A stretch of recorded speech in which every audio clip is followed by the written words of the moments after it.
Hi, this is Professor V.K. Patil. I welcome you to the video classes on basic electronics. In my last class, we have discussed about inverting amplifier, non-inverting amplifier. Today, we will discuss about the differential amplifier. The differential amplifier, which is a combination of inverting amplifier and non-inverting amplifier. This differential amplifier, I can use it as the subtractor also. So by studying this differential amplifier circuit, we can study the both circuits simultaneously, that is differential amplifier as well as subtractor. Let us start with this differential amplifier. The circuit configuration for the differential amplifier is something like this. So we have a op-amp, inverting terminal, non-inverting terminal. To the inverting terminal, we have applied the input, one input, let us say V1, let us say this is R1, this is resistance something R2. Then non-inverting amplifier, so where this is the non-inverting amplifier. Basically it is the combination of inverting amplifier and non-inverting amplifier. If I ground this plus terminal, it becomes the inverting amplifier. If I ground this V1, it becomes the inverting amplifier. In that sense, I can say this is the differential amplifier. Now let us derive the expression for the output voltage. So this particular circuit, it consists of two input voltages. When the circuit, it consists of more than one input voltage, the circuit can be analyzed by using the superposition theorem. What is this superposition theorem? Superposition theorem, it states that if the circuit, it consists of more than one input voltages, we can find out the output voltage by considering one voltage source at a time. In this case, so there are the two input voltages V1 and V2. To derive the output, let us consider V1 is on and V2 is off. V2 is off means I need to make that voltage 0. How do I can make this voltage 0? Simply I need to connect it to the ground. Now by connecting this V2 to the ground, this circuit, it becomes the inverting amplifier, and I can write the output voltage, let us say it is V01 as minus R2 divided by R1 into V1. Is it right? Because it is the inverting amplifier.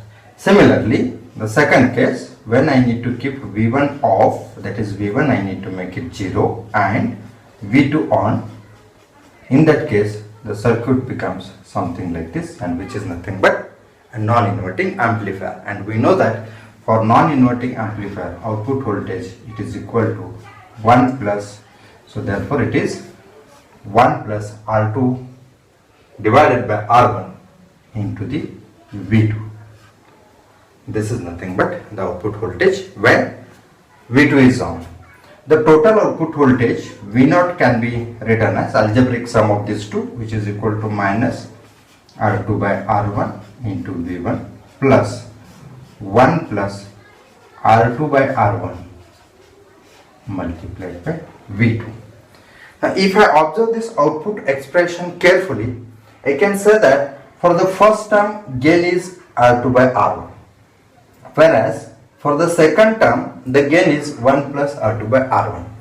If I wish to make the gain equal for both of these terms, what I need to do is, I need to do some modification in the circuit, and that circuit modification can be achieved by equating these two terms. So that is what I need to make the gain of these two terms equal. That is what 1 plus R2 by R1, it must be equal to the R2 by R1. Right? When this left hand side, it becomes equal to the right hand side, so that case I need to identify, or that condition I need to identify. How do I can identify this circuit at the left, this particular expression at the left hand side can be rearranged or rewritten as R1 plus R2 divided by R1, which is equal to R2 by R1. I need to find out the condition.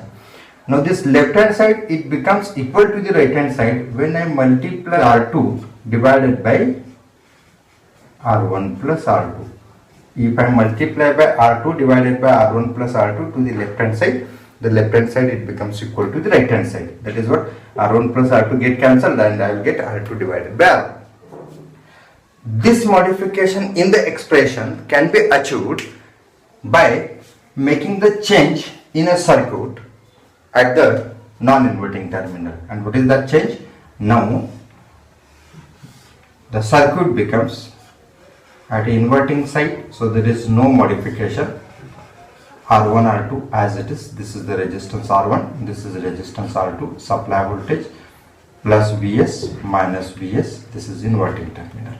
At non-inverting terminal, I need to add this part, and this kind of resistance or this kind of term, it comes into the picture when there is the voltage divider circuit.